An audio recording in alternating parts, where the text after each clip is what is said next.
Me Podcaster. Podcast by the people for the people. Me Podcaster is the winner of Next Big Creator Award 2022.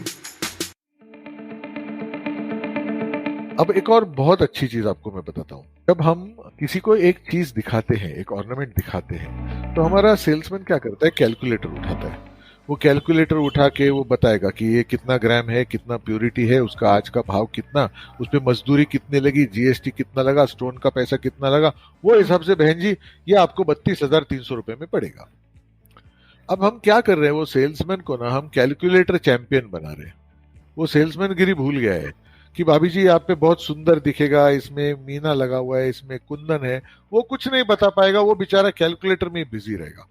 Customer tension में रहेगा कि ये सही कर रहा है कि गलत कर रहा है, क्योंकि वैसे ही वो टेंशन में रहता है, इतनी महंगी चीज ले रहा है, उसका वैल्यू बहुत है, उसने 10 मिलीग्राम इधर उधर भी कर दिया तो भाव में फर्क पड़ जाएगा।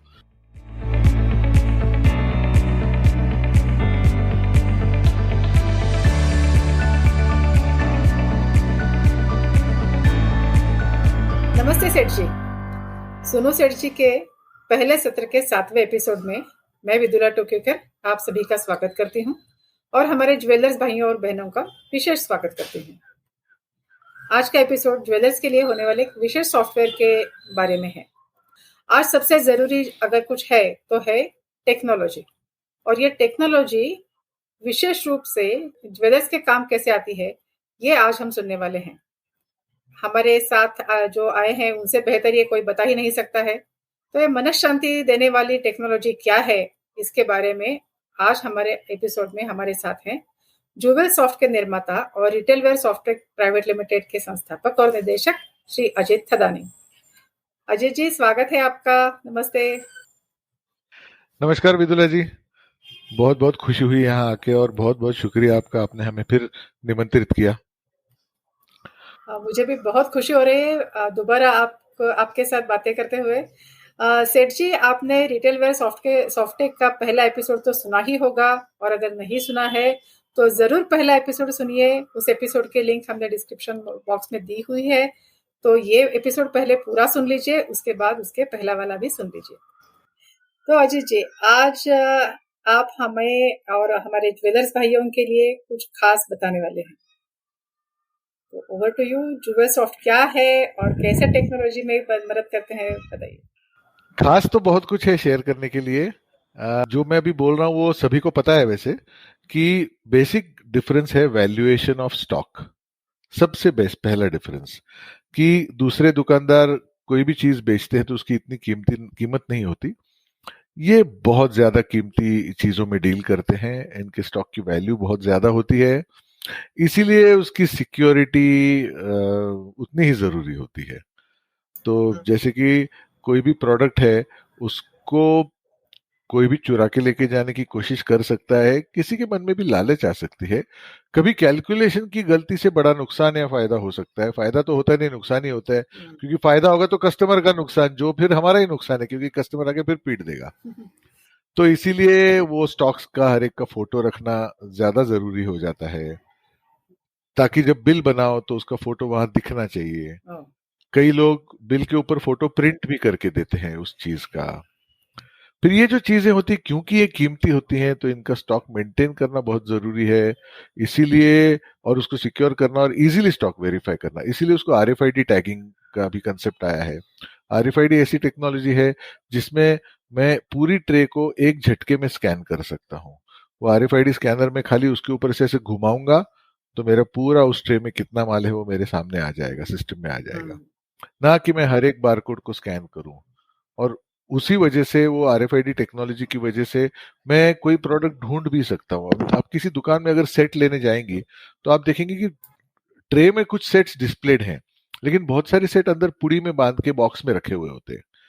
तो अभी अगर कस्टमर आता है, वो बोलता है भैया ये वाला जो है ना, ये मुझे अगर चाहिए कि 25 और 30 ग्राम वाले के बीच में ये ऑर्नामेंट चाहिए, ये वाला, तो आपके पास होगा, लेकिन आपको एक एक ढूंढना पड़ेगा। आप क्या करो, सिस्टम में डालो कि 25 से 30 ग्राम ये वाला स्टाइल मुझे चाहिए, और फिर वो आरएफआईडी स्कैनर आप उस बॉक्सेस के ऊपर से घुमाओ, तो जिस बॉक्स के अंदर होगा वहां पर वो बीपिंग करना शुरू हो जाएगा, जैसे मेटल डिटेक्टर करते हैं। तो उस तरीके से, तो ऐसे बहुत सारी चीजें हैं जहां पर ये वैल्यू और वैरायटी का गेम है, जो इसे अच्छे से करेगा वो जीतेगा। इसमें बिलिंग के लिए जी, एक बहुत बिल्कुल। इसमें स्पेशली ज्वेलर्स के बारे में होता है कि उसमें बहुत सारा है कि कितने कैरेट का है, कितने ग्राम का है, कौन सा डिजाइन है, तो ये बिलिंग में वेरी, और पैसे देने के लिए भी मेरे पास कुछ सोना है वो भी बदले में ले लो, ये तो उसमें वेरिएबल्स बहुत हैं। और तो इसके लिए बिलिंग जी, में ऐसा बिल्कुल। नहीं होता कि दुकान में गए, ये चीज लिया, पैसा दिया, वापस आए, ऐसा हर बार नहीं होता है। तो ये बहुत वेरिएबल्स बहुत हैं। बिल्कुल, अभी अब अगर आप नॉर्मल सुपरमार्केट में जाते हैं, आपको साबुन चाहिए, बोलते कितना साबुन? 1 साबुन, 2 साबुन, 4 साबुन। उसका हिसाब नग में होता है। ज्वेलरी में वैसा नहीं होता, उसका ग्रॉस वेट होता है, उसमें स्टोन वेट होता है, फिर वो काट के नेट वेट होता है, उसकी प्यूरिटी के अनुसार उसका फाइन वेट होता है, फिर उसमें मेकिंग चार्जेस होते हैं, कभी मेकिंग की जगह वेस्टेज होता है, कभी दोनों होता है। अब ये पहली बार मैंने जब वेस्टेज सुना था, मैं बोला इतना वेस्टेज कैसे होता है, आप लोग थोड़ा ध्यान से नहीं कर सकते क्या? बाद में पता चला कि वेस्टेज मतलब ये एक प्रकार की मजदूरी है। तो ये सारे चीजें इसमें कॉम्प्लिकेशन होते हैं। फिर अगर स्टडेड ऑर्नामेंट होगा तो उसमें डायमंड आएगा या कलर प्रेशियस स्टोन्स आएंगे, कलर स्टोन्स आएंगे, उसका कैरेट कट क्लैरिटी वो सब भी हैंडल करना होता है। अलग अलग तरीके के अलग अलग चैलेंजेस हैं। अभी आप कस्टमर के तौर पे आप जाती हैं, आप ऑर्डर देती हैं, ठीक है, कुछ चीज रेडीमेड लेते हैं, कुछ ऑर्डर देते हैं। आप बोले मुझे एक मंगलसूत्र ऐसा बना के चाहिए, तो बोलते हैं, कितने ग्राम का, ये डिजाइन का, आपने सब तय कर लिया। अब आप एडवांस देती हैं 10,000 रुपया, सपोज वो मंगलसूत्र है 50,000 का, आप 10,000 देती हैं। अब उसका भाव बुक करना है या नहीं करना है? क्योंकि आज आप 10,000 दे रही है, आज भाव 51,000 है। जब आप लेने को आएंगी तब भाव शायद 54,000 होगा, लेकिन आपने तो 10,000 दिए थे। तो उसमें पूरे अमाउंट, पूरे ऑर्नामेंट का भाव बुक करना है या केवल 10,000 तक का पैसा बुक करना है, बाकी फिर उस वक्त का रेट लगेगा? इसमें बहुत सारे वेरिएबल्स होते हैं, तो ये सब मैन्युअली ट्रैक करना बहुत मुश्किल हो जाता है। फिर आपने ऑर्डर दिया, वो ऑर्डर कारीगर को ऑर्डर गया कि नहीं, कौन से कारीगर को गया, वो बन के आया कि नहीं, उसका स्टेटस क्या, वो स्टेटस आपने कस्टमर को कम्युनिकेट किया क्या कि सर आपका ऑर्नामेंट बन के आ चुका है? क्योंकि कस्टमर की उत्सुकता होती है, कभी देर होने वाला है तो उसे आप कम्युनिकेट कर सकते कि सर अभी नहीं हुआ, टाइम लगेगा। फिर अभी ये नया आ गया हॉलमार्किंग। हम्म। हॉलमार्किंग यानी प्यूरिटी, कस्टमर, गवर्नमेंट ने कोशिश क्या किया है कि कस्टमर को प्यूरिटी की तसल्ली हो। जो मार्क लगा हुआ है सोना उसी प्यूरिटी का होना चाहिए, ऐसा हॉलमार्किंग का कंसेप्ट है, ताकि कस्टमर आश्वस्त रहे। अब ये जो हॉलमार्किंग के आगे अभी HUID आया है, तो उसमें यूनिक आइडेंटिफायर उस ऑर्नामेंट पे मार्क किया जाता है, उसको एक नंबर दिया जाता है। और ये जो यूनिक आइडेंटिफायर है, वो कोई भी कस्टमर गवर्नमेंट के एक ऐप है उसके ऊपर वो यूनिक आइडेंटिफायर डालेगा, तो उसे ये पता चलेगा कि ये दागीना क्या था as per the hallmarking centre. ये अंगूठी थी, ठीक है भैया, ये कौन से ज्वेलर ने करवाया, ये विदुला ज्वेलर्स ने करवाया। ये किससे करवाया हॉलमार्किंग? कि भाई अजीत नाम के हॉलमार्किंग सेंटर पे गया, और उस हॉलमार्किंग सेंटर ने इसका प्यूरिटी क्या बोला, 91.6% उसने बोला था। तो कस्टमर खुद वेरीफाई कर सकता है। ये नहीं हो सकता कि कोई ज्वेलर उसको बताए कि भाई ये 95%, 94% का है, लेकिन अंदर वो 91.6 हो। अब हॉलमार्किंग की वजह से कस्टमर खुद वेरीफाई कर सकता है। तो ये जो चीजें हैं ये बहुत हम्म। बहुत क्रिटिकल हो गई हैं, और अब ये और ज्यादा होती जाएंगी HUID की वजह से। तो मैन्युअली ये करना थोड़ा मुश्किल है, सिस्टम्स की वजह से ये लाइफ थोड़ी आसान हो जाती है। तो ये सिस्टम है तो ये सब मुमकिन है, अगर सिस्टम नहीं है और कोई मैन्युअली चलाता है तो बहुत मुश्किल है। फिर ये इतने इतने सारे आप बता रहे जी, हैं। आप सोचिए ना, अभी आप कितने ऑर्नामेंट्स बेचते हैं, इतने सारे ऑर्नामेंट बेचते हैं, हर एक को हॉलमार्किंग होगा, हर एक का HUID होगा, उसका आपको ट्रैक रखना है, ये किससे आया, किसको दिया। सही है। ये बहुत कॉम्प्लिकेटेड प्रोसेस है मैन्युअली करने के लिए। और जो चीज टेक्नोलॉजी आसानी से कर सकती है उसका तो लाभ उठाना बिल्कुल, ही चाहिए। टेक्नोलॉजी होती है तो उसलिए। वो समय और हाँ वो एफर्ट और टाइम कितना फ्रूटफुल एक्टिविटी में लगा बिल्कुल, सकते हैं फिर। बिल्कुल। और सोने की दुकान में एक अभी आपने जो जिक्र किया कि वो कारीगर, ये बहुत, ये सारे प्रक्रिया में उनका स्थान बहुत महत्वपूर्ण है। तो कारीगर के लिए क्या है ज्वेलरी सॉफ्ट? देखिए, कारीगर ये इस बिजनेस का अहम हिस्सा है, क्योंकि ये बिजनेस पूरा कारीगरी के ऊपर है। उसमें हुनर है, हम्म। स्किल है, उसमें डेलिकेसी होती है, कई चीजें मशीन पे बनती हैं। जैसे चेन मशीन में बहुत सारी बन जाती हैं, बैंगल्स बहुत सारी मशीन में बन जाती है, लेकिन हर चीज मशीन में नहीं बनती, वहां पर कारीगरी मैनमेड काम, मैनुअल काम होता है। तो वहां पर कारीगर पिक्चर में आता है। अब कारीगर को आप बुलियन देते हैं, यानी प्योर गोल्ड आप खरीदते हैं और कारीगर को देते हैं कि भैया ये 50 ग्राम गोल्ड तेरे पास रख, फिर मेरे को जो चाहिए मैं तेरे से बनवाऊंगा। फिर आप उससे, अब प्योर गोल्ड दिया, आप बनवाते हैं, एक अंगूठी बनवाते हैं फॉर एग्जाम्पल, और उसकी प्योरिटी है 91.6%। अब वो कारीगर को मैंने पहले कितना दिया था, अब उसमें से उसने अंगूठी कितनी बना के दी, उसमें उसने वेस्टेज कितना लगाया, और बाकी उसके पास कितना बचा है, और जो उसका लेबर है वो भी बहुत बार गोल्ड के फॉर्म में दिया जाता है। फिर बहुत सारे बार होता है कि मैंने कुछ चीज उसको रिपेयर के लिए दी, कस्टमर आया है, भैया मंगलसूत्र में से एक ये छोटा टूट गया है, एक कड़ी प्लीज लगवा दीजिए, तो वो रिपेयर को देता हूँ, तो उसमें भी उसका सोना लगता है उसमें से। कई बार मैं उसको सैंपल देता हूँ। समझ लीजिए आपके एक बहुत अच्छा, आपके पास एक चेन या सेट है जो आप चाहते हैं कि अपनी बेटी की शादी में आप ऐसा ही बनवाना चाहती हैं, तो आप उसको बोलते भैया ये सैंपल है, ऐसा सेम टू सेम मेरे को मेरी बेटी के लिए बनाना है। बराबर होता है, ये कॉमन बात है। तो वो सैंपल भी हम कारीगर को देते हैं। तो उसके पास क्या क्या पड़ा है, कितना पड़ा है, वो सब हिसाब किताब भी मेंटेन करना है। और फिर उसको जब पेमेंट देना है, उसमें से कितना दिया, टीडीएस काटना है, कभी वो एडवांस लेता है, कभी वो पैसे के बदले सोना रख लेता है। इसमें अनेक प्रकार होते हैं। उसमें एक और प्रकार होता है कारीगर भी अनेक टूट, होते हैं। वो अलग होता है। हाँ। बिल्कुल होते हैं, बिल्कुल होते हैं, बहुत बहुत अलग अलग इसमें। ये बहुत स्किल्ड इंडस्ट्री है, और उसकी ब्यूटी ये है कि वो कारीगर के ऊपर बहुत डिपेंडेंस रहता है, क्योंकि वो जो अच्छा काम करेगा उसी की चीज बिकेगी। अच्छा, इसमें और एक क्या होता है कि अगर आप मल्टीपल कारीगर से चीजें बनवाते हैं, बराबर, अभी कौन से कारीगर का माल जल्दी बिकता है, कौन से का नहीं, ये सिस्टम आपको एग्जैक्टली बताता है कि ये चेन 2 साल से पड़ी हुई है हमारे पास, किसी ने खरीदी नहीं, तो फिर आपको इसको शायद इसको गला के दूसरी चेन बनानी है, क्योंकि ये नहीं बिक रही है तो क्या करूं, ऐसे ही पड़ी है। बाकी चीजों में डेड स्टॉक होता है, इसमें डेड स्टॉक ऐसा नहीं होता। इसमें आप वही मेटल रीयूज करके फिर दूसरा ऑर्नामेंट बना सकते हो, केवल आपकी जो कारीगरी आपने इन्वेस्ट की थी वो वेस्ट हो जाती है। और ये सब जुवेल सॉफ्ट की मदद से एक इन जिफी आपको तुरंत पता चल सकता है पूरा इतिहास, और आज का क्या स्टेटस है, और आगे चल के किसको कैसा काम देना है, किसको कौन सा कारीगर बहुत अच्छा काम करता है, नेक है, इसमें कोई किसमें कुछ प्रॉब्लम बिल्कुल भी नहीं आती है, ये सारा कुछ जुवेल सॉफ्ट से हमें तुरंत पता चल सकता है। कारीगर के साथ डील करते वक्त 2-3 चीजें बहुत इंपॉर्टेंट होती हैं। पहली बात, उसकी क्वालिटी और फिनिश जो कस्टमर को भाना चाहिए, उसका मन जीत लेना चाहिए, तो वो मुझे पता चलता है कि इसका माल कितना फास्ट बिकता है। दूसरा, कारीगर का व्यवहार, वो कितना क्लीन व्यवहार करता है, वो कैसे चार्ज करता है। तीसरा होता है उसका टाइमलीनेस, उसका रिस्पॉन्स टाइम, क्योंकि कस्टमर को आपने टाइम दिया हुआ है तो उस वक्त पे आ जाना चाहिए। तो ऐसे मल्टीपल पैरामीटर्स होते हैं जिसपे कारीगर को इवेल्युएट किया जाता है। फिर आप कई बार जब बुलियन लेते हैं, अभी आपने बुलियन ले लिया, लेकिन उसका इस इंडस्ट्री में एक बहुत, मतलब एक बहुत अच्छा और अलग टाइप का चीज होता है, भाव काटना। मतलब आपने आज माल लिया, आपने सोना आज ले लिया, उसका पैसा तय ही नहीं हुआ आज। Can you believe it?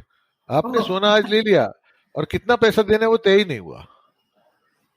जब मुझे मूड आएगा, जब मैं मार्केट का ट्रेंड देखूंगा, उस दिन मैं उसको बोलूंगा आज इसका भाव काटो, मतलब उतना वैल्यू फिर रुपीस में कन्वर्ट हो जाएगा उस दिन के भाव के हिसाब से।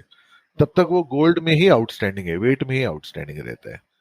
ये कारीगर के साथ भी होता है, वेंडर के साथ भी होता है, जहां से मैं, जिसको आरडी परचेस बोलते हैं, मतलब रेडीमेड ऑर्नामेंट्स लेता हूं मैं।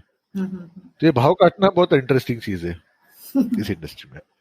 आप इतना बारीकी से सब बता रहे हैं, आप तो ज्वेलर्स के इंडस्ट्री के एकदम एक्सपर्ट हो गए हैं। अभी आपको एक छोटी सी चीज बताता हूँ। आपने कभी कुछ नया ऑर्नामेंट खरीदने के लिए आपने पुराना ऑर्नामेंट कभी ब्रेक किया होगा? हाँ, जिसको हम मराठी में मोड़ बोलते हैं। और कई लोगों को शौक में रहता है गहने बनवाओ तोड़वाओ। बिल्कुल बिल्कुल, लेडीज का तो वो तो मेन चीज है। तो अभी उसमें 2 प्रकार होते हैं। अगर आप जाती हैं, आप बोलते हैं मुझे ये अंगूठी तुड़वानी है, अब या तो मुझे पैसों की जरूरत है इसलिए मैं तुड़वा के पैसे ले रही हूँ उससे, या मुझे कुछ मूड है, अब नया चाहिए, तो ये तुड़वा के मुझे दूसरा ऑर्नामेंट चाहिए। तो एक होता है ओल्ड गोल्ड बायबैक, दूसरा होता है एक्सचेंज। अब ये ओल्ड गोल्ड बायबैक आप करनी जाती हैं तो वहां पे ज्वेलर बैठा है, वो उसका कस निकालता है, वो बोलता है इसकी प्योरिटी 84% है। अब आप बोलते नहीं यार, मैंने तो जब लिया था तो उसने मुझे 92 बोला था। ऐसा होता है। तो जो लेने वाला है वो बोलता है नहीं भैया ये तो हल्का माल है, मैं तो कम पैसे दूंगा। अब जो लेने वाला है वो एक्चुअली बिजनेस को प्रॉफिट करवा के दे रहा है या लॉस करवा के दे रहा है, इसका पूरा कैलकुलेशन हमारे सिस्टम से पता चलता है।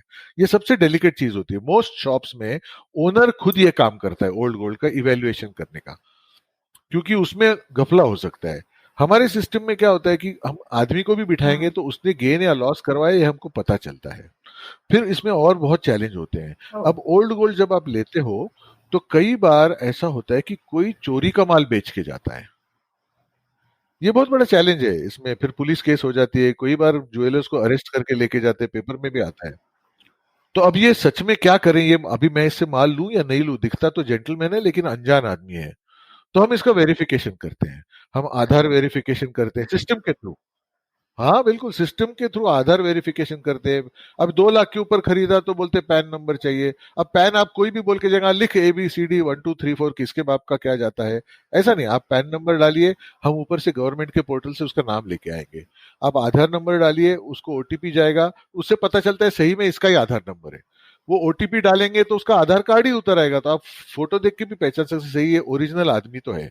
अब माल चोरी का लेकिन आदमी ओरिजिनल है तो आई कैन प्रोसीड, क्योंकि जो चोर होगा वो इतनी चीजें डिस्क्लोज नहीं करेगा। हाँ, कल को पुलिस वाले आएंगे, कोई क्वेश्चन करेगा तो आप बता सकते हैं कि देखो सर मैंने इसका फिंगरप्रिंट लिया, मैंने इसका आधार वेरीफाई किया, मैंने इसका फोटो लिया, वो प्रिंट भी करके दे दिया, हम उसका सिग्नेचर भी डिजिटल पैड पे ले लेते हैं। तो ये सब चीजें नोट करके रखते हैं। अब जो चीज उसने दिया बाद में गलाता हूं मैं, पहले फोटो भी रख लेता हूं उसका। तो ये बहुत सारी चीजें इसमें बारीकियां होती हैं। फिर ज्वेलर की शॉप में हमेशा मालिक का बैठना जरूरी नहीं है। तो एक एक दुकान से 2 दुकानें हो सकती हैं और उतनी ही एफिशिएंटली चल सकती हैं अगर टेक्नोलॉजी और ज्वेल सॉफ्ट का सहारा लिया तो। सुनो सेठ जी, क्या आप जानते हैं छोटे शहरों में भी ग्राहक सोना चांदी की चीज़ें या गहने खरीदने से पहले अच्छी दुकान ऑनलाइन खोजते हैं। ट्रांसलेशन पैनाशिया के साथ अपने सोने गहनों की दुकान के लिए बढ़िया आकर्षक सोशल मीडिया पोस्ट्स पाइए और अधिक से अधिक ग्राहकों को आकर्षित कीजिए। सोशल मीडिया पर बेहतर प्रसिद्धि पाइए, स्पर्धा में अग्रसर रहिए। अधिक जानकारी और सेवा प्राप्त करने के लिए हमें अभी मैसेज करें 8999-240-272 पर। ट्रांसलेशन पैनाशिया।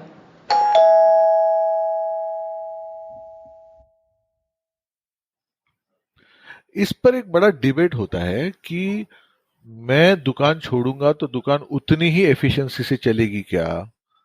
इसमें बड़ा डिबेट होता है। और ये कुछ हद तक सही है कि मैं नहीं बैठूंगा तो 100% समझो नहीं चलेगी। इसमें मतलब कुछ हद तक उसमें तथ्य है उस स्टेटमेंट में, ठीक है। लेकिन समझ लीजिए मैं सिस्टम अच्छी लगाता हूं, मोटिवेटेड स्टाफ रखता हूं, तो मेरे एब्सेंस में 90% तो चल जाएगी, बराबर। लेकिन जब मैं 2-3 दुकान करूंगा तो 270% तक पहुंच जाऊंगा। लेकिन मैं अगर एक जगह बैठूंगा तो 100% पे ही रुक जाऊंगा। हमारा जो ब्रीद वाक्य है, जो मोटो है, टैगलाइन है कि गल्ला छोड़ो आगे बढ़ो। तो मुझे बहुत लोग बोलते हैं ये क्या मजाक है, कैसे गल्ला छोड़ेंगे, ऐसे थोड़ी हो सकता है।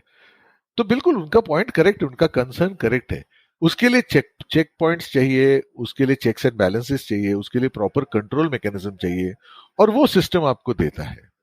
वो सिस्टम देता है। अभी जैसे फॉर एग्जांपल मैं ज्वेलर हूं और मैं फैमिली के साथ छुट्टी में गोवा चला गया हूं, और वहां पर न्यूज आती है कि रशिया ने यूक्रेन पे अटैक कर दिया।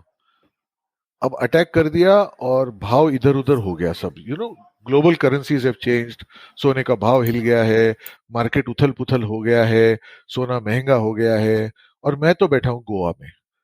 तो मैं अपना मोबाइल निकालूंगा, अपना ऐप खोलूंगा, उसमें से सोने का भाव बदल दूंगा। अब मेरी दुकान में बिलिंग नए भाव से होना शुरू हो जाएगा। वो मैं अगर नहीं देना चाहता किसी को राइट, तो ठीक है, नो प्रॉब्लम, मैं खुद कंट्रोल कर सकता हूँ वहां से बैठ के। वहां से बहुत सारी चीजें मोबाइल ऐप से हो सकती है, मुझे मेरा रिपोर्ट देखने को मिल सकता है वहां क्या चल रहा है क्या नहीं चल रहा है। तो ये चीजें सिस्टम की वजह से बहुत बेहतर होती हैं। दूसरा होता है मुझे सीजनल स्टॉक मेंटेन करना है। कि अभी गुरु पुष्यमृत आने वाला है या अक्षय तृतीया आने वाला है, तो उसके लिए मेरे को मालूम है कि वो कॉइन्स का कंजम्पशन बहुत ज्यादा होता है, वेडनी का कंजम्पशन ज्यादा होता है, तो मैं वो स्टॉक कितना रहना चाहिए मैं प्लान करके रख सकता हूँ, सिस्टम में देख के मैं एडवांस में परचेज कर सकता हूँ। तो ये एक बहुत एडवांटेज हो जाता है सिस्टम का, किस चीज में कितना वैरायटी है। अगर हम नहीं मेंटेन करेंगे प्रॉपर, अभी बैंगल्स में आप लेडीज को जानती है, 2 2 आनी, 2 4 आनी, 2 6 आनी, ये साइजेस होते हैं। तो मेरे पास कौन सी साइज में कितने स्टॉक पड़ा है, कितने डिजाइन पड़े हैं, ये मैं जानना चाहता हूं। मैं वो हिसाब से स्टॉक रीफिल कर सकता हूँ। अब एक और बहुत अच्छी चीज आपको मैं बताता हूँ, जब हम किसी को एक चीज दिखाते हैं, एक ऑर्नामेंट दिखाते हैं, तो हमारा सेल्समैन क्या करता है, कैलकुलेटर उठाता है। वो कैलकुलेटर उठा के वो बताएगा कि ये कितना ग्राम है, कितना प्योरिटी है, उसका आज का भाव कितना, उस पर मजदूरी कितनी लगी, जीएसटी कितना लगा, स्टोन का पैसा कितना लगा, वो हिसाब से बहन जी ये आपको 32,300 रुपए में पड़ेगा। अब हम क्या कर रहे हैं, वो सेल्समैन को ना हम कैलकुलेटर चैंपियन बना रहे हैं। वो सेल्समैन गिरी भूल गया है कि भाभी जी आप पे बहुत सुंदर दिखेगा, इसमें मीना लगा हुआ है, इसमें कुंदन है। वो कुछ नहीं बता पाएगा, वो बेचारा कैलकुलेटर में ही बिजी रहेगा। कस्टमर टेंशन में रहेगा कि ये सही कर रहा है कि गलत कर रहा है, क्योंकि वैसे ही वो टेंशन में रहता है, इतनी महंगी चीज ले रहा है, उसका वैल्यू बहुत है, उसने 10 10 मिलीग्राम इधर उधर भी कर दिया तो भाव में फर्क पड़ जाएगा। तो कस्टमर को वो एक टेंशन है।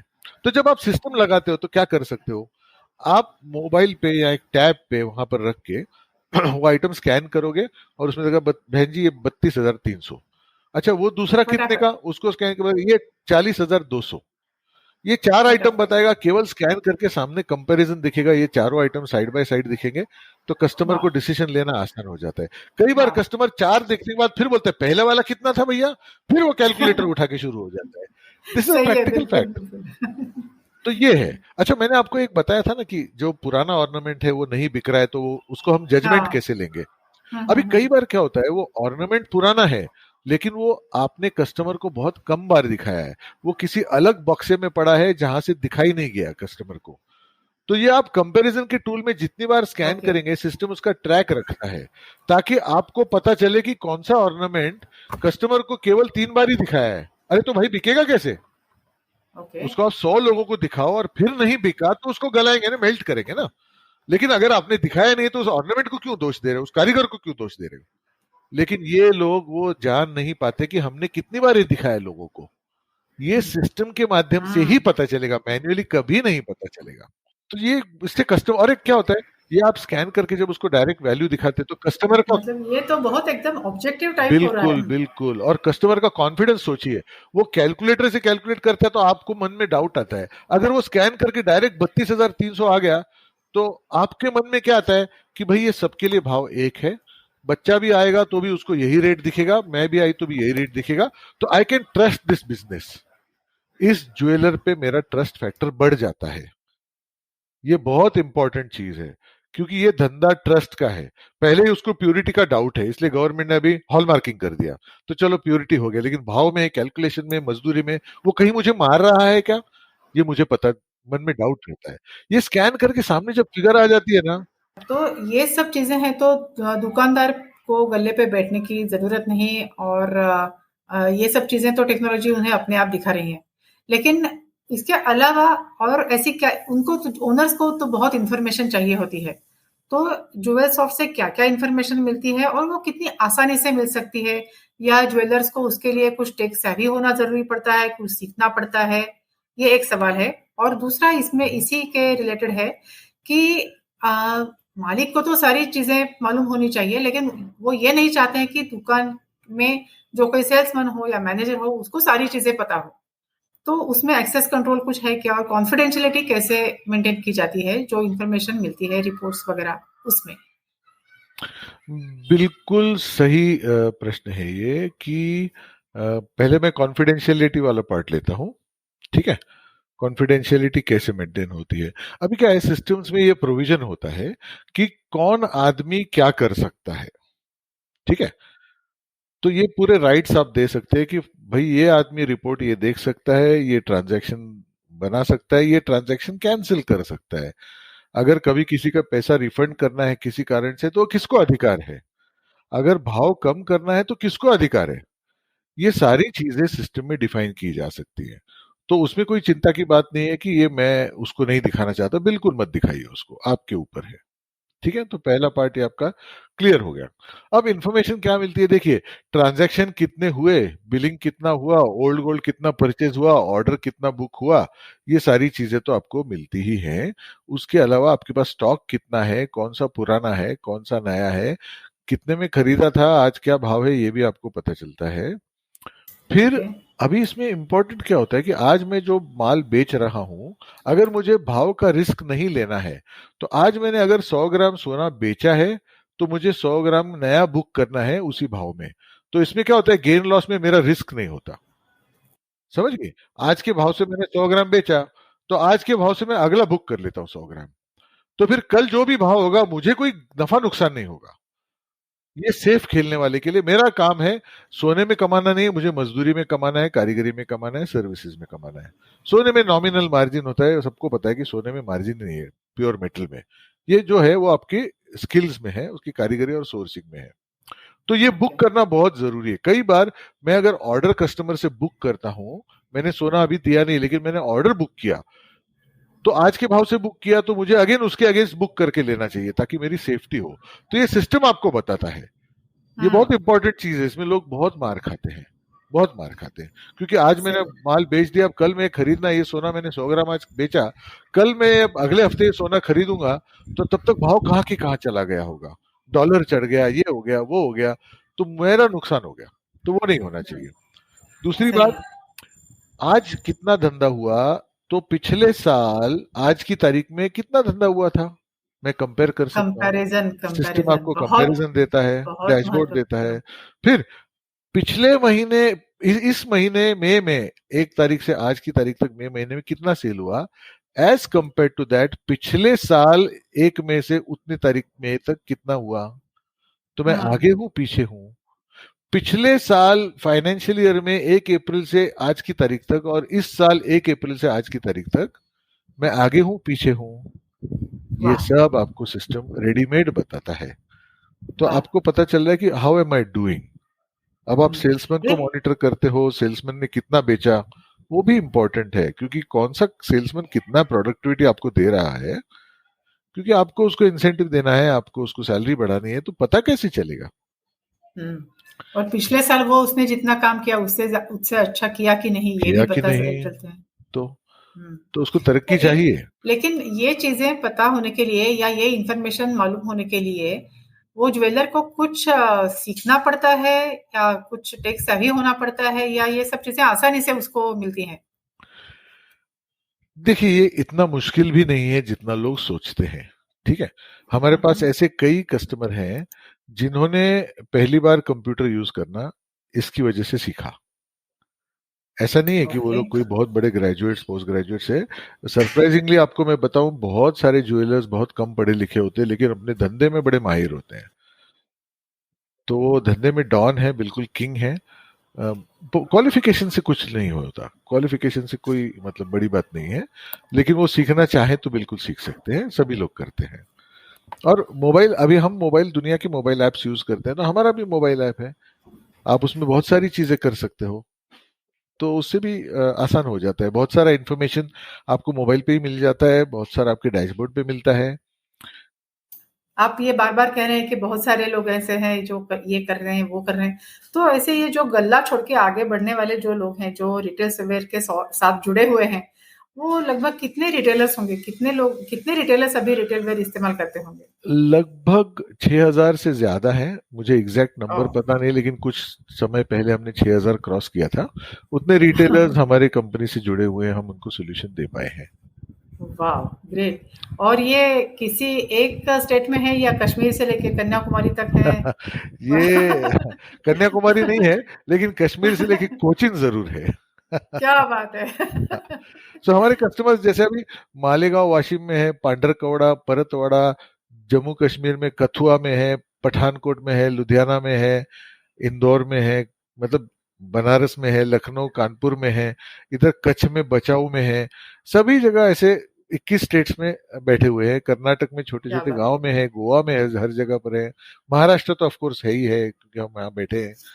तो ऐसे बहुत मतलब अच्छा लगता है कि ऐसी ऐसी जगह, ग्रामीण जगहों पर भी हम टेक्नोलॉजी पहुंचा पाए हैं और उनकी लाइफ में कुछ वैल्यू ऐड कर पाए, उनकी लाइफ थोड़ी ज्यादा सुखद कर पाए, वो खुद के लिए क्या वक्त और फैमिली के लिए वक्त निकाल पाए। क्या बात है, क्या बात है। तो ये तो जैसे आप कह रहे थे कि ये सब मुमकिन है क्योंकि टेक्नोलॉजी हमारे पास है। जी। तो मैं सोच रही हूँ कि कोई ऐसे भी लोग होंगे जो ये कुछ भी टेक्नोलॉजी नहीं इस्तेमाल कर रहे होंगे और सोच रहे होंगे कि मैं अपना धंधा कैसे बढ़ाऊं, मतलब अभी आप ऐसे पूछ सकती है क्या कि ऐसा कौन आदमी है, व्यापारी है, जो एटीएम नहीं यूज करता कभी? मैं पेटीएम की बात नहीं कर रहा, एटीएम की बात कर रहा एटीएम की बात कर रहे हूँ। हैं। तो हर आदमी यूज करता है, बराबर। अभी चॉइस है, आप बैंक में जाइए, बैंक 10 बजे खुलेगी, 2 बजे तक रहती है, आप लाइन में खड़े रह के पैसे निकालिए ना। आपको चॉइस है, उसमें बंधन कारक नहीं है कि एटीएम यूज करना कंपलसरी नहीं है, आपकी इच्छा है। लेकिन आपको अगर समय बचाना है, आते जाते कभी भी दिन में रात में जाके एटीएम से मैंने पैसे निकाल लिए। शायद ही कोई होगा जो अभी बैंक में जाके लाइन में खड़ा रह के टोकन लेके 15 मिनट बैठने के बाद पैसा हाथ में लेता होगा।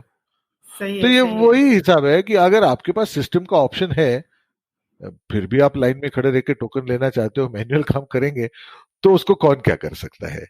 लेकिन वो अभी मन की वो जो स्थिति है वो बदल चुकी है।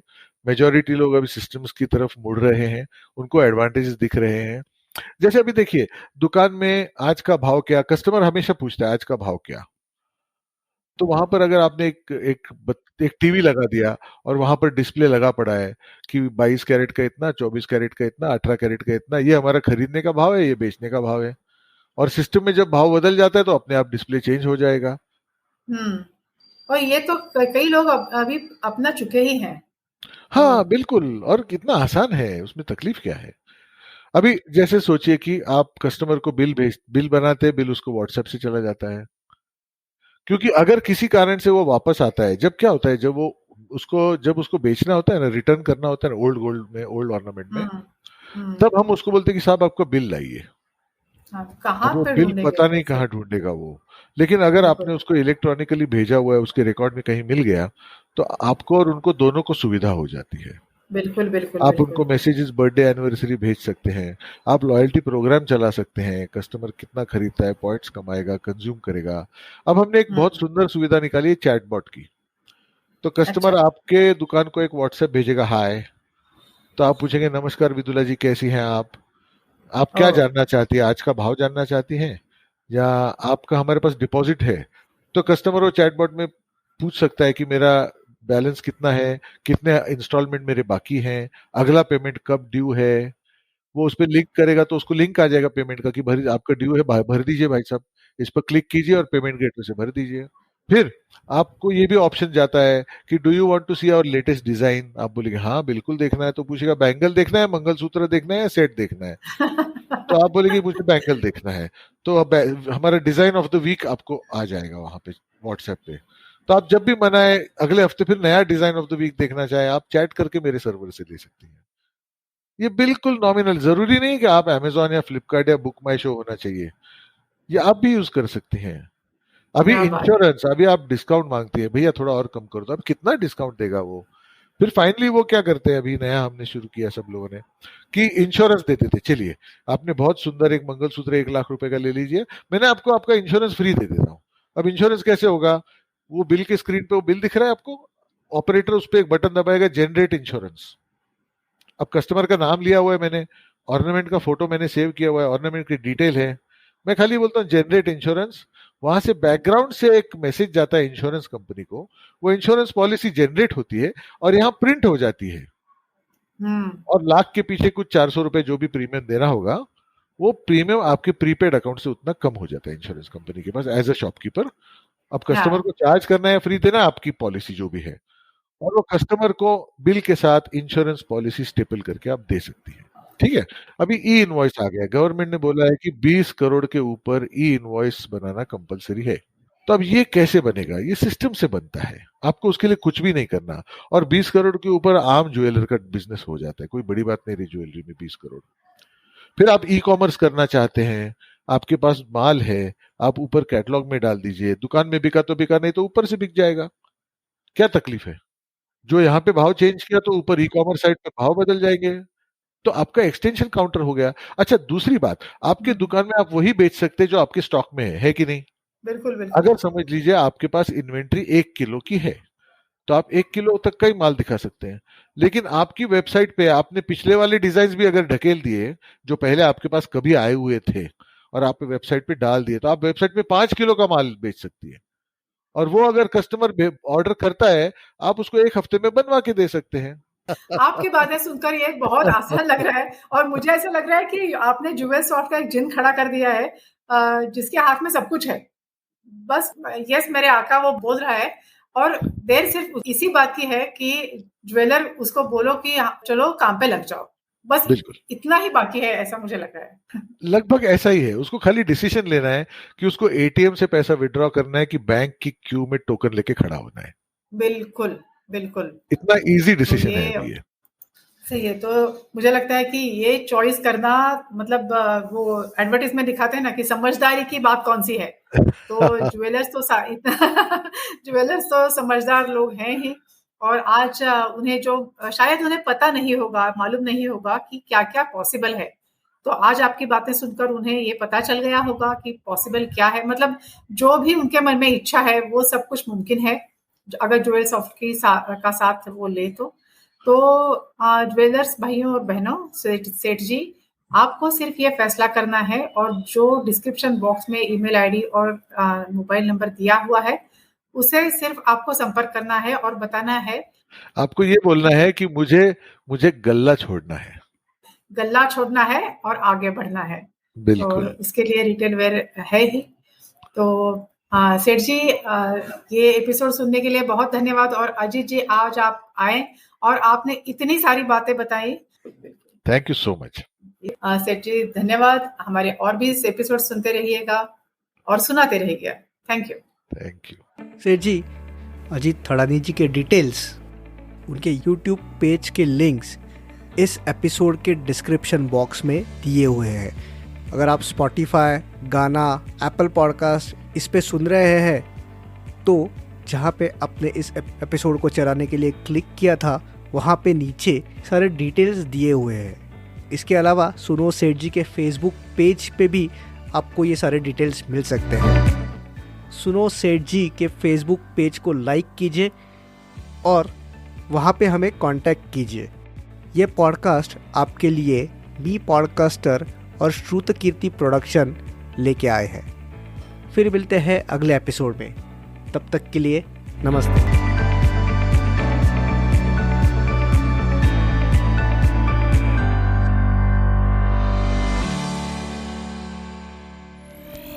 Do let us know your feedback about this podcast on inspiration.katta@gmail.com. Thank you.